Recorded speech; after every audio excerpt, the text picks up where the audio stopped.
Battlestar Galactica and Star Trek killed the same actor off 4 different times.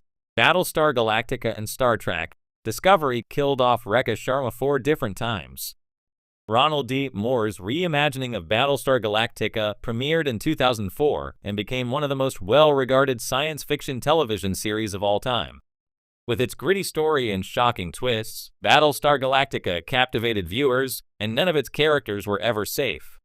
After a devastating attack from the android Cylons wipes out most of humanity, the surviving humans flee into space in search of Earth.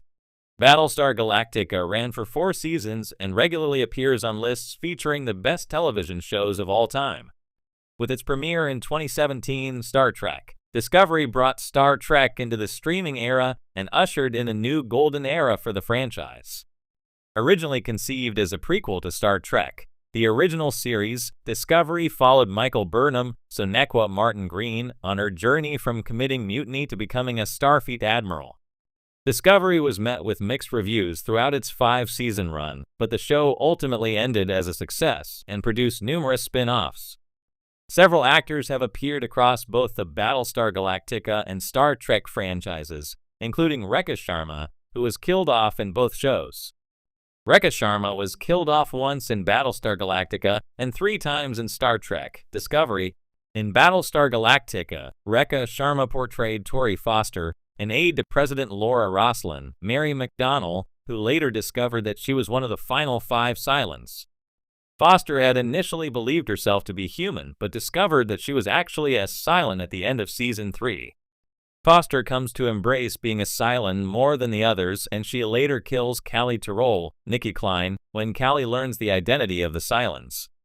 Callie's husband Galen Terrell, Aaron Douglas, who is also a Cylon, murders Foster in a rage when he discovers that she killed his wife. Rekha Sharma appeared as Commander Ellen Landry in Star Trek Discovery, the chief of security aboard the USS Discovery in the show's first season. Landry was killed in Discovery Season 1, Episode 4, as she attempted to sedate a massive alien tardigrade. Rekha Sharma returned at the end of Discovery Season 1, portraying the Mirror Universe version of Commander Landry, one of Captain Gabriel Lorca's, Jason Isaacs, most fervent followers.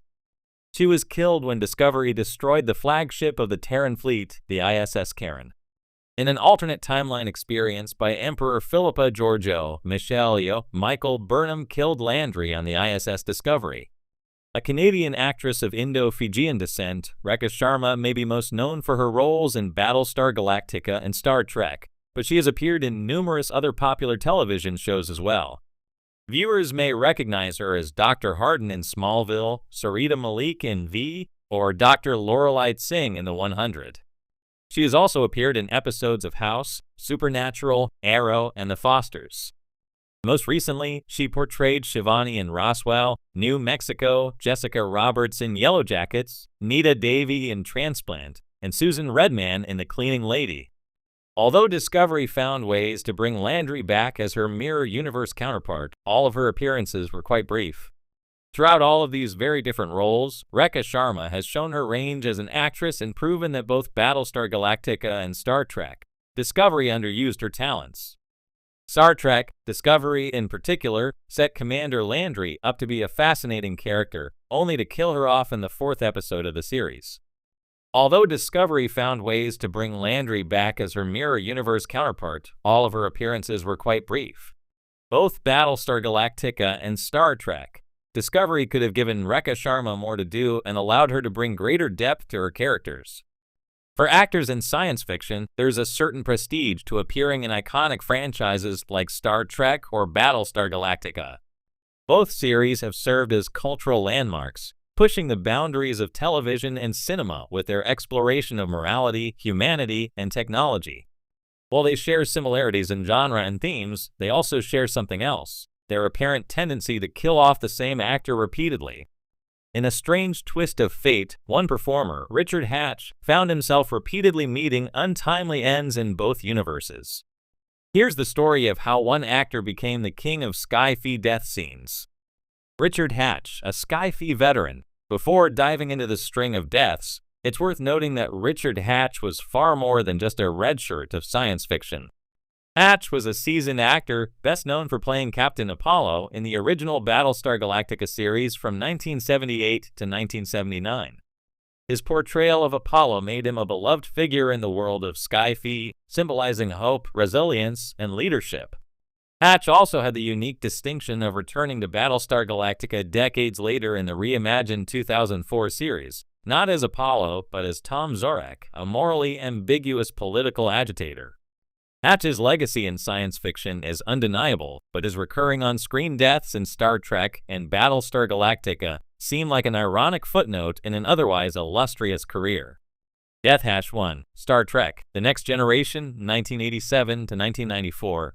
Richard Hatch's first sci-fi death came not in Battlestar Galactica, but in Star Trek, The Next Generation. Although Hatch wasn't part of the main cast, he guest-starred in an early episode as a Starfleet officer who meets a tragic end. The series was famous for its intricate plots and moral quandaries, but for Hatch, it became an introduction to the recurring theme of mortality in his sci-fi career. Playing an idealistic character caught up in a dire situation, Hatch's death in The Next Generation was a poignant reminder of the dangers lurking in the final frontier. Unfortunately, it wouldn't be the last time Star Trek sealed his character's fate. Death Hatch 2, Star Trek, Deep Space Nine, 1993 to 1999. Hatch returned to the Star Trek universe a few years later, this time in Deep Space Nine, the grittier and more politically charged iteration of the franchise. Unlike the utopian optimism of The Next Generation, Deep Space Nine thrived on moral ambiguity and wartime ethics, making it fertile ground for dramatic deaths. Hatch played a guest role as a civilian scientist who becomes collateral damage in the ongoing conflict between the Federation and its enemies. His character's death served as a commentary on the cost of war, a theme central to Deep Space Nine's narrative. Hatch's performances in both series demonstrated his ability to bring depth to even the smallest roles, making his character's deaths resonate emotionally with audiences.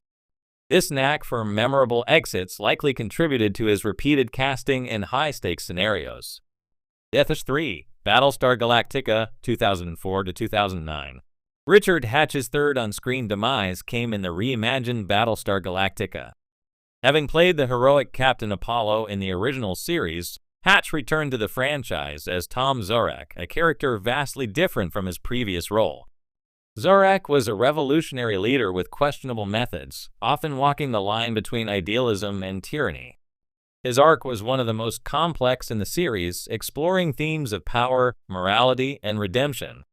In a shocking turn of events, Zorak met his end in the penultimate season, executed for his role in a coup against the colonial government. The death was as polarizing as the character himself, cementing Hatch's place in Battlestar Galactica history as both a hero and a villain. Death Hatch 4, Star Trek, Voyager, 1995 to 2001. Hatch completed his quadfecta of sci-fi deaths with an appearance in Star Trek, Voyager. As with his previous roles in the Star Trek franchise, Hatch brought gravitas to his character, even though his screen time was limited. This time, he played an alien diplomat caught in a tense standoff with the Voyager crew. True to form, his character didn't survive the episode, marking yet another dramatic exit for the actor in the world of science fiction. Why the same actor? It's worth asking, why did Richard Hatch keep getting cast in roles that ended in death? Part of the answer lies in his acting ability. Hatch had a knack for imbuing his characters with emotional depth, making their deaths feel meaningful rather than arbitrary. This quality made him a go-to choice for roles that required a strong impact in a short amount of time. Another factor may be the collaborative,